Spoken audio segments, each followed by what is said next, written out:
Prominent نہیں ہوتی، لیکن عام طور پہ اس کے جو سمٹم ہیں اس میں سردی مریض کو زیادہ لگتی ہے، بخار ہو جاتا ہے، قے آتی ہے، مٹی کے رنگ کا پخانا آتا ہے، بھوک کم ہو جاتی ہے، وزن کم ہو جاتا ہے، جلد پر خارش ہونا شروع ہو جاتی ہے، پیٹ میں درد ہوتا ہے، فلو کی طرح کے کچھ سمٹم آ جاتے ہیں. تو عام طور پہ اس طرح کے اس کے سمٹم ہوتے ہیں. ناظرین اب ہم بات کرتے ہیں کہ اس کے علاج کے حوالے سے. تو ہومیوپیتھی میں 448 کے قریب ایسی میڈیسن ہیں جو یلو جانڈس کے لیے استعمال ہوتی ہیں، جو اپنی اپنی علامات کے لحاظ سے اور بیسک کاز کی وجہ سے، ٹھیک ہے نا. مثلا ایک آدمی کو جانڈس جو ہے وہ ہیپاٹائٹس سی کی انفیکشن کے بعد ہوا ہے، اس کی علامات اور اس کی دوا کچھ اور ہوگی. اسی طرح ایک آدمی جو ہے اس کو ایکیوٹ انفیکشن کی وجہ سے جانڈس ہوا ہے، یا کسی میڈیسن کے یوز کرنے کے بعد یہ کان کا مسئلہ ہوا ہے، تو اس کی میڈیسن کچھ اور ہوگی. تو لہٰذا ان 448 میڈیسن میں سے آج ہم یہاں جس دعا کا ذکر کریں گے اس کا نام ہے یوکا فیلیمنٹوسا. یوکا فیلیمنٹوسا جو میڈیسن ہے یہ بہت ہی زبردست میڈیسن ہے، جو کہ امریکہ کے گرم اور خشک علاقوں میں پائی جاتی ہے. اور ڈاکٹر چارلس ای روول نے اس کی پروونگ کی ہے، اور اس کے ساتھ 4 اور آدمی تھے جنہوں نے اس کو پروو کیا ہے. تو یہ میڈیسن جو ہے یہ بوٹینیکلی یا ہربل میڈیسن کے طور پہ بھی ایک بڑی شہرت رکھتی ہے کہ اس علاقے کے اندر. تو یہ آرتھرائٹس کے لیے استعمال ہوتی ہے، ہڈیوں کے لیے استعمال ہوتی ہے، یعنی ہربل میڈیسن کے طور پہ. پھر یہ کھانوں میں استعمال ہوتی ہے.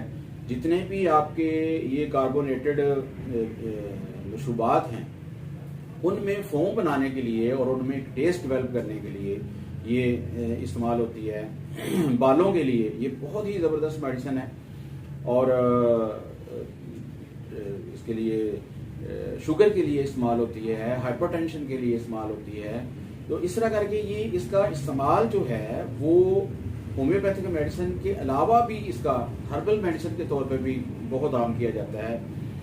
مچھلی کو یہ بے ہوش کر دیتی ہے، اس کے لیے کچھ امریکن قبائل جو ہیں وہ اس کو یوز کرتے رہے ہیں ماضی کے اندر. تو معدے کو طاقت دینے کے لیے دوا جو ہے وہ استعمال ہوتی رہی ہے. تو ناظرین ہومیوپیتھی میں جو اس کی علامات ہمیں پروونگ کے بعد ملی ہیں، جس کو ڈاکٹر چارلس نے جب پروو کیا، تو اس میں یہ ہوتا ہے کہ ہائپریمیا جو ہے وہ اس کی ایک خاص سیکٹر ہے. جگر کے اندر اجتماع خون ہو جاتا ہے، جگر جو ہے وہ سوج جاتا ہے، تلی کے اندر سویلنگ ہو جاتی ہے، پتا جو ہے وہ سوج جاتا ہے، بائل ڈکٹ جو ہے اس کے اندر انفیکشن اور سوزش ہو جاتی ہے. اگر ایسی کنڈیشن ہو تو یہ میڈیسن جو ہے وہ بہت ہی زبردست رول پلے کرتی ہے. ہیپاٹائٹس کی ایک زبردست میڈیسن ہے. اگر جگر کے اندر سوزش ہے، ہیپاٹائٹس اے ہے، بی ہے یا سی ہے، تو اس کے لیے یہ استعمال ہوتی ہے. پھر یہ ہے کہ جگر کے مقام پر بھاری پن، بوجھ اور درد محسوس ہوتا ہے، اور یہ ڈل پین ہوتی ہے. بعض کا یہ اسٹیچنگ اور ٹیئرنگ پین بھی ہوتی ہے، چبھن ہوتی ہے مریض کو بہت زیادہ. اگر ان سارے سمپٹمز کے ساتھ مریض کی جلد کی رنگت جو ہے وہ یلو ہے، اس کی زبان جو ہے وہ یلو کوٹڈ ہے، اور اس کا آئز کا جو کلر ہے وہ بھی یلو ہو گیا ہوا ہے، تو یہ میڈیسن بہت ہی زبردست جو ہے وہ کام کرتی ہے. اس کے بعد ہم دیکھتے ہیں کہ بائل ڈکٹ کے اندر یہ اگر رکاوٹ پیدا ہو گئی ہے، سوزش پیدا ہو گئی ہے، تو اس کی وجہ سے یہ میڈیسن جو ہے وہ بہت ہی زبردست کام کرتی ہے.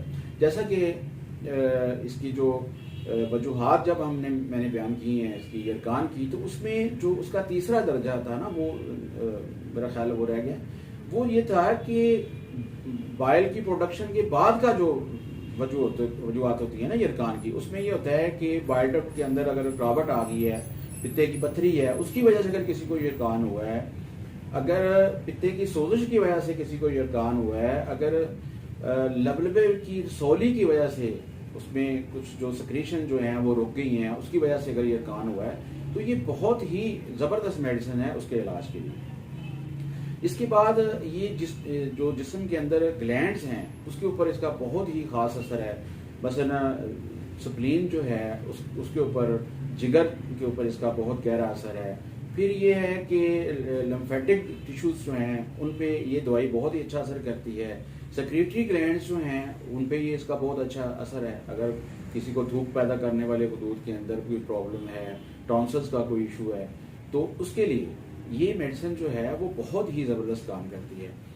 اگر یرکان کی وجہ سے خارش نکل آئے جسم پہ یا کوئی دانے نکل آئے، اسکن جو ہے وہ ریڈ ہو جائے، تو یہ میڈیسن جو ہے وہ بہت زبردست کام کرتی ہے.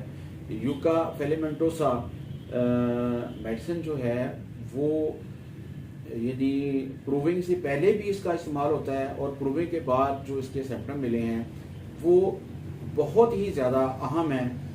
یہ بے شک یہ میڈیسن جو ہے وہ زیادہ پاپولر نہیں ہے، عام لوگوں کو اس کے بارے میں علم نہیں ہے، لیکن اگر یرکان کا ایشو ہو، اگر اس کے سمپٹم ملتے ہوں تو یہ میڈیسن جو ہے وہ مریض کو بہت زیادہ فائدہ دیتی ہے. ناظرین، امید ہے آپ نے اس ویڈیو سے کافی کچھ گین کیا ہوگا. ہمیں اپنی دعاؤں میں یاد رکھیے گا. اللہ حافظ.